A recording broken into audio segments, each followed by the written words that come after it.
Metero Nzovu. Iyi ni episode ya 8. Turi gikandagizo. Yewe gadora karenge k'ubwenge we.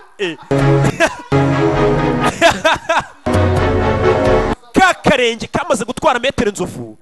Ka karenge keza nk'akutumisi. Kajano n'ahandi wa mupfumu ari. Ka karenge keza rwose katagira uko gasa. Kikorera na wa mupfumu. Katabirora kuri misiyo bamuye abana agomba guhiga. Kumbe bamutumye ikivejuru. Yarebye ikivejuru. Sibo basohotse hano mu Kanyara. Bamutumye cya kivejuru. Bimeze bite? Uyakorera ikigo gishinzwe guhiga abantu bafite imbaraga zidasanzwe bari kuri iyi si. Saa moya zuzuye ububazanye. Saa moya yabaye saa moya koko. Urebe saa moya bamaze kumushitura. Usumuzuye ntabwo tumuzi. Mama we yagarutse acanye ku maso. Yagarutse acanye ku maso. Urabona imbaraga Metero Nzovu agarukanye. Yagarutse acanye ku maso. Ibibaraga bidasa umutono. Ntare y'umugiye ratonomye.